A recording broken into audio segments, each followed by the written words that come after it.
દેવભૂમિ પ્રયાગરાજમાં અનેરો સંગમ યોજાયો। અન્ય દેશોમાંથી પણ ભક્તો મહાકુંભ પહોંચ્યા। દાસ ધર્મના અધિપતિ સંત શ્રી ત્રિલોચન દાસજી મહારાજ મહાકુંભ પહોંચ્યા।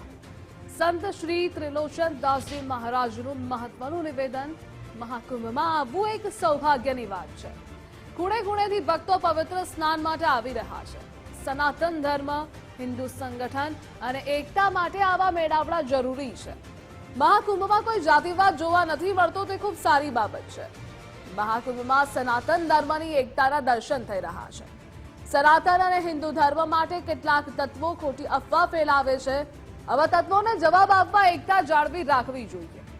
મહાકુંભના પવિત્ર સ્થાનથી કહું છું કે વકફ બોર્ડ નાબૂદ થવું જોઈએ। વકફ બોર્ડ સનાતન ધર્મ માટે ખતરા સમાન છે। પહેલાના જમાનામાં માત્ર હિન્દુ સંસ્કૃતિ અને સનાતન ધર્મ જ હતો। જે તે સમયની સરકારે કરેલી ભૂલનું પરિણામ હાલ ભોગવી રહ્યા છીએ। વકફ બોર્ડની રચના કોઈ એક સમુદાયના હિત માટે રચાયું હતું। અમે માંગ કરી રહ્યા છીએ કે સનાતન બોર્ડની રચના થવી જોઈએ। હાલની સરકાર આ દિશામાં ખૂબ સારી વિચારધારા દર્શાવી રહી છે। અમને આશા છે કે હિન્દુ એક બનશે અને સનાતન ધર્મની સ્થાપના થશે। 1 ફેબ્રુઆરીના રોજ વિરાટ વિશ્વ શાંતિ સનાતન સંત સંમેલનનું આયોજન છે। વકફ બોર્ડ નાબૂદ સહિત સનાતન ધર્મ હિત માટેના મુદ્દાની ચર્ચા કરીશું।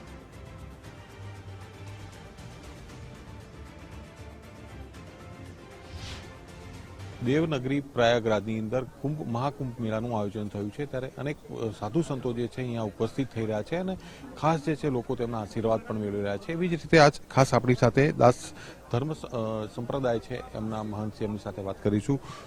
महंत जी, क्या कहेंगे, यहाँ पे कुंभ मेला जो लगा है, लोग दूर दूर से यहाँ पे दर्शन करने के लिए आ रहे हैं, एक सनातन धर्म का संपूर्ण जो एटमोस्फियर है वो बना हुआ है, बड़ा अद्भुत है, बड़ा दिव्य है, बड़ा अलौकिक है। बड़े बड़े महापुरुष के दर्शन हो रहे हैं। हर एक संत यहाँ पर स्नान हो रहा है। गंगा जी का जब वेग हुआ, जब गंगा जी संसार में महादेव ने जिनका वेग धारण करने की बात करी, तो माँ ने कहा कि मैं तो आ रही हूँ, मेरा वेग तो होगा, संसार में आऊंगी, कलयुग आएगा, मैली हो जाऊंगी, गंदी हो जाऊंगी, तो मैं निर्मल कैसे रहूंगी प्रभु, मेरा भी तो उद्धार कैसे होगा।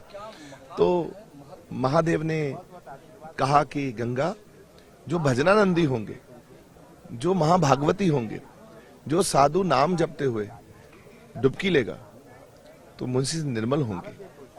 आज कितने महाभागवती आप जैसे महापुरुष, आप ये सोचिए कि घर में एक व्यक्ति किस सोच में है, वो कहां पर है, कैसे है, पर जब यहां आ गया, मंदिर में जब प्रवेश कर गया, ये मंदिर है, ये जमावड़ा गंगा मैया के गोद में बैठकर उनके वात्सल्य में हर व्यक्ति उनका आनंद प्राप्त कर रहा है।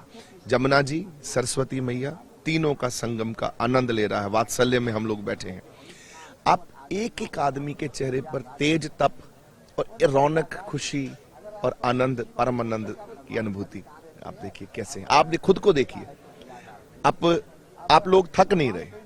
आप लोगों में कुछ अजीब एक अलग से ऊर्जा है। ये कहां से आ रही है ऊर्जा, आप बताइए, कौन दे रहा है ये ऊर्जा, ये स्रोत कहां से हो रहा है? ये प्रभु की कृपा है। लोग आ रहे हैं, भारी संख्या में जा रहे हैं, और भारत के हर एक वर्ग का, हर एक हिस्से से, चाहे वो पंजाब है, चाहे वो हिमाचल है, हरियाणा है, यूपी है, बिहार है। अब तो कृपा इतनी होगी कि दक्षिण भारत भी हम एक हो रहे हैं। दक्षिण भारत पहले नहीं उतनी भीड़ बड़ी संख्या में आते थे, अभी पूरे आ रहे हैं। तमिल में रामायण हो रही है। ये तो यही देखिए कितना ये अलौकिक कृपा है। और हर व्यक्ति इतना हर्षोल्लास में, इतने आनंद में, भूखा भी, भूख लगी हो, आपने अगर देखा हो कि किसी को भूख लगी हो और वो चलकर उसके चेहरे पर वही रौनक है जैसे किसी ने खा पी के एकदम पेट भरा हो। तो ये क्या है? ये सब भगवान की कृपा है। और करोड़ों की, अब 11वां दिन है, आज 10 करोड़ लोगों ने स्नान कर लिया। आप ये सोचिए, ये व्यवस्था, ये मैनेजमेंट, ये कौन कर रहा है? आपको लगता है प्रशासन कंट्रोल कर सकता है इतनी भारी संख्या में? तो कोई तो ताकत शक्ति भगवान की, जो हरि ऊपर प्रभु हमारे बैठे हैं, ये सनातन धर्म की कृपा। सनातन धर्म जो है शाश्वत है, खुद ही सत्य है, परमात्मा की कृपा है। यही प्रचार दुनिया में होना चाहिए कि सनातन धर्म कितना ताकतवर, कितना शक्तिशाली है। इतना जन समूह एक साथ इकट्ठा करना कोई आम बात। आप घर में 10 लोग इकट्ठे कर लीजिए तो आपका घर ऊपर नीचे हो जाता है। तो देखो माँ ने हमारे ये देखिए संगम में त्रिवेणी प्रयागराज ने कितनी कृपा कर रखी, कितने जन समूह को कृपा हुई। हमारे अंत तक आपने किसको जपना? कृष्ण जी को जपना, आपने राम जी को जपना, आपने गुरु नानक जी को समझना, आपने कबीर जी को समझना। तो वो कहानियां कहाँ चली गई हमारे क्यूरिकुलम से? आप बताइए। संविधान से गायब कर दिया था सारी मूर्ति उनके। तो कारण क्या है? हमें बुद्धू बनाया गया, हमारी सोच को जान के बदलना चाहा। तो वो तो एक दिन तो आना ही था। अब उठ के एकदम से नया भारत और नया एक आप हम लोग खड़े हो गए। अब बताइए, अब हमको अकल है, बुद्धि है। इसलिए ये वक्फ बोर्ड और ये जो जितने भी ये जो कर रहे हैं लोग, इनका तो अब समय आ गया है कि अब इनको वापस यहाँ तो वापस लौट आए घर में, हमारे घर में वापस लौटना है और लौट भी रहे हैं। आपने प्रयागराज में देखा कितने कितने मुस्लिम जो हैं, वो मेरे मुस्लिम भाई वापस हिंदू, क्योंकि उन्होंने वापस लौटना, अपने घर वापस आ जाओ। क्योंकि ये तो बनाए गए थे डरावे के कारण, वो डर गया जो, तो वो वापस तो अब वापस आने का समय है। क्या आप मानते हैं कि उस टाइम की जो सरकार थी वो जिम्मेदार है, ये जो अभी जो हो रहा है, दिक्कतें हो रही है सनातन धर्मियों के लिए? ऑफ कोर्स, कौन जिम्मेदार है ये बताओ? कौन है ये जो लोग हैं? यही तो जिम्मेदार है जिन्होंने भारत को लूटा, जिन्होंने भारत को बांट दिया जातिवाद में, भाषावाद में, धर्मवाद में। ये अभी भी बांटने की कोशिश कर रहे हैं, पर अभी भारत बटेगा नहीं। अब भारत को अकल आ गई है, हर एक व्यक्ति को अकल आ गई है, चाहे वो कोई पंजाबी है, चाहे वो दिल्ली का है, चाहे वो यूपी का है, चाहे वो बिहार का है, सभी हम एक हैं।